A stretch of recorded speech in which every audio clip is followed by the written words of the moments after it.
Germany was a defeated country at the end of World War I, and the Treaty of Versailles was imposed on it by the victorious Allied powers.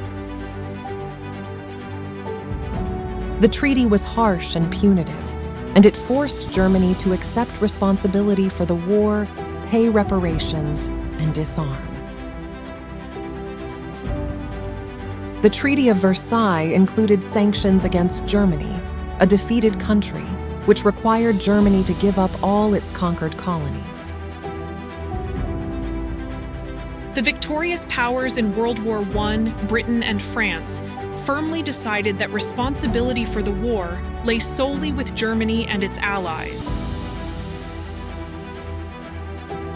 In this way, the Allies demanded a huge war reparation of 132 billion marks from Germany. According to the U.S. Bureau of Labor Statistics, the Consumer Price Index, CPI, has increased by a factor of 20.4 since 1923. This means that 132 billion marks in 1923 would be equivalent to approximately 2.7 trillion US dollars today. The German government had to continue printing currency to pay up the Versailles Treaty compensation, and as it did so, the value of its currency fell further, worsening the hyperinflation phenomenon. The German people's sense of loss due to the defeat in the war cannot be expressed in words, and the reparation payments imposed on Germany by the Treaty of Versailles were also a major burden on the German people. The reparations payments were so high that they were impossible to repay. This led to economic hardship and social unrest in Germany. During this time, there was one person who faced this cruel reality but did not want to accept it, and that was Adolf Hitler. After being discharged from the military in 1920, Hitler began to spread his ideas to the public. He gave speeches and wrote articles in which he attacked the Weimar Republic, the Jewish people, and the Versailles Treaty. Hitler's speeches were often inflammatory and appealed to the anger and resentment that many Germans felt after their defeat in World War I. So Hitler entered the political world and joined a small political group called the German Workers' Party. Soon after, he began to make his name known to the public through his remarkable speeches, and after only a year, he became the head of the Workers' Party and changed the name of the party to Nazi. On November 8–9, 1923, Adolf Hitler and the Nazi Party staged a coup d'etat known as the Beer Hall Putsch in Munich, Germany. The goal of the putsch was to overthrow the Weimar Republic and establish a Nazi dictatorship. Hitler staged a revolt with a plan to become a dictator who would rule over all of Germany, but he failed and was imprisoned until December of the following year. His experience in prison wasn't that bad. Hitler wrote a book called Mein Kampf, My Struggle, while in prison, expressing his political stance. Through this book, Hitler presented a blueprint for conquering Europe and expanding the Germanic people's inherent right to settle to the east, and began to receive support from the people. The Great Depression, which began with Black Thursday in 1929, plunged the world into chaos, and Germany was also hit hard, with the number of unemployment rising to 6 million or 24%. During this period, Hitler succeeded in capturing the hearts of the people in the general election, with his natural speaking skills that overwhelmed audiences. The German people began to believe in Hitler and increasingly placed their hopes in the Nazi Party. The Nazi Party, which stood tall as the leading party, began to emerge as a representative far-right nationalist party opposing the Communist Party, and Hitler was appointed Chancellor. From this time on, Hitler began to gather a large number of Nazi stormtroopers to protect the Nazi Party, and succeeded in taking over military power with his supporters. Now all that was left was to take power, and not long after, a key event occurred in which the Nazi Party took over German political power. On February 27, 1933, someone set fire to the German Reichstag building, and as it was quickly engulfed in flames, a 23-year-old Communist Party member was identified as the culprit and arrested. Hitler and then National Assembly Speaker Hermann Göring, who arrived at the scene 25 minutes after the fire broke out, immediately declared that communists had caused the riot and they had thousands of communists arrested. After this incident, the Nazi Party defeated the Communist Party in the election with 44% of the vote and maintained its position as the largest party.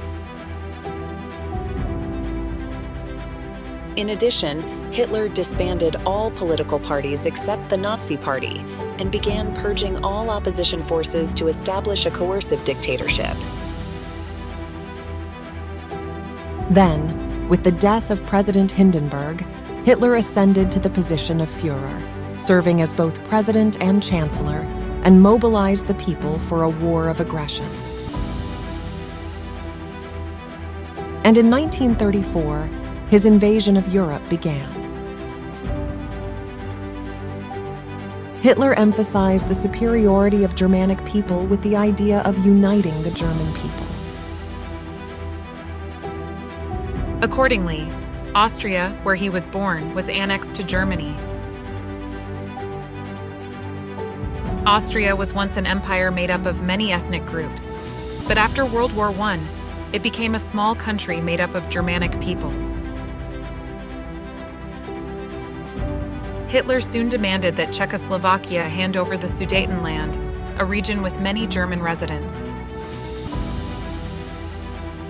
This deal was concluded at the Munich Conference, and the territory was obtained semi-coercively by taking advantage of the imminent military tension. Hitler's next target was Poland. The port city of Danzig in Poland had been taken from Germany when it was defeated in World War I. Therefore, Hitler demanded that Danzig be handed over, insisting on the liberation of the city's German residents.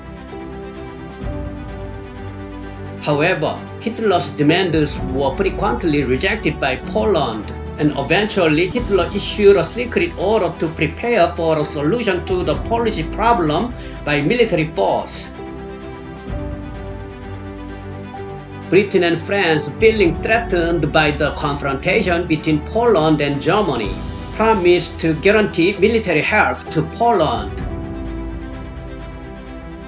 Hitler, looking for a way to respond to this, decided to join hands with Stalin, the Soviet dictator at the time. By forming an alliance with the Soviet Union, Hitler tried to avoid a two-front situation like in World War I. Stalin had the wicked idea of dividing Poland in half with Hitler and going on to secure land in the Baltic countries and Finland. And finally, Germany invaded Poland, marking the beginning of World War II.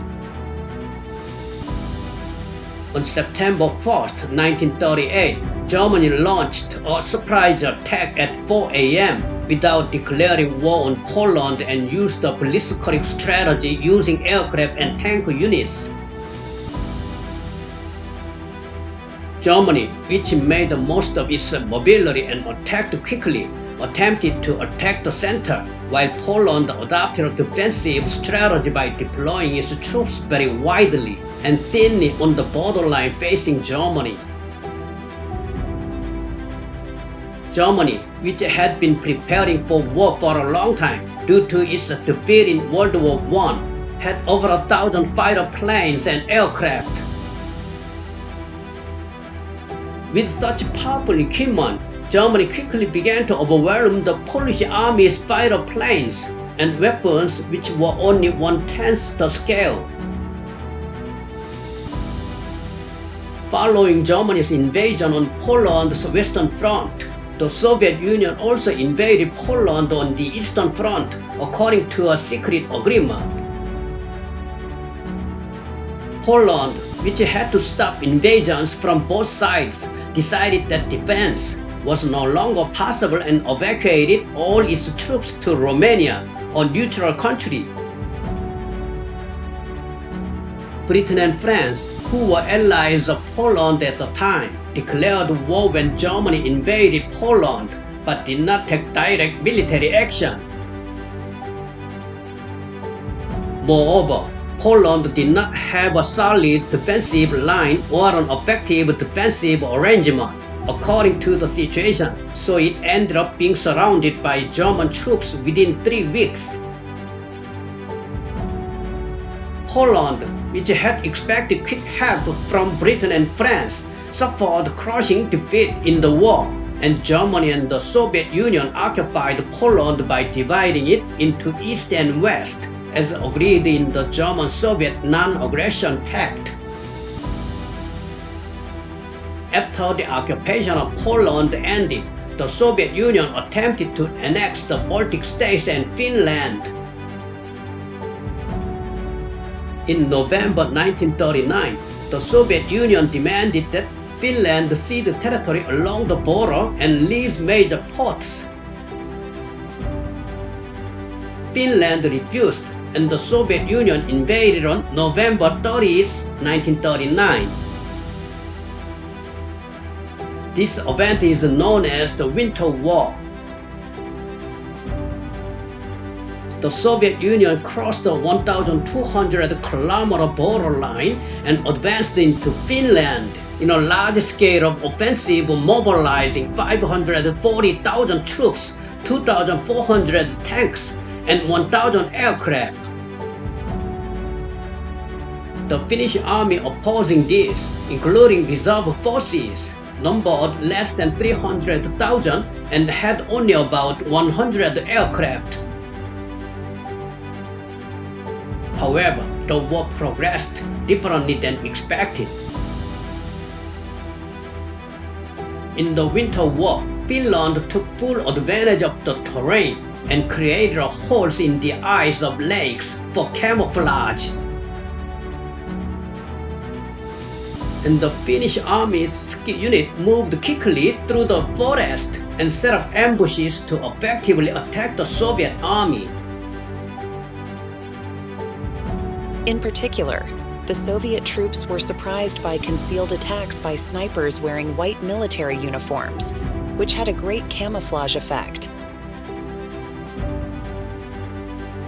The Finnish people attacked Soviet tanks with weapons they called Molotov cocktails, in a mockery of the Soviet Foreign Minister Molotov.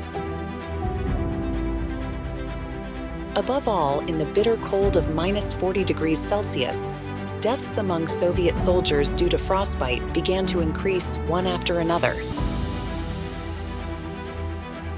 At the end of the winter, Germany arbitrated an agreement between Finland and the Soviet Union, and the Soviet Union ended the war on rather generous terms, receiving 12% of Finland's territory. Meanwhile, after completing the invasion of Poland, Germany immediately prepared to invade France, located to the west. Even though Germany had already been the target of a declaration of war by the British and French allies since the invasion of Poland, there was a standoff with almost no clashes for about 7 months. At the time, France was in a very politically chaotic situation, and France's actual mobilizable power was one level lower than Germany's, and its air force was about 2.5 times less than that of Germany, which was overwhelming. In this situation of inferiority, France took a defensive attitude and waited to attack as long as possible until their strength was equal to that of Germany. On the other hand, Germany was unable to secure many supplies and had no proper plan to fight France, so the two countries only had a tense confrontation with each other, cautious. Finally, on May 10, 1940, Germany's move to invade France began. Thank you for watching the video Invasion of Poland provided by History and Current Events. Gina, Bella, Cindy, Helena, and Tony have contributed so far as narrators. Thank you.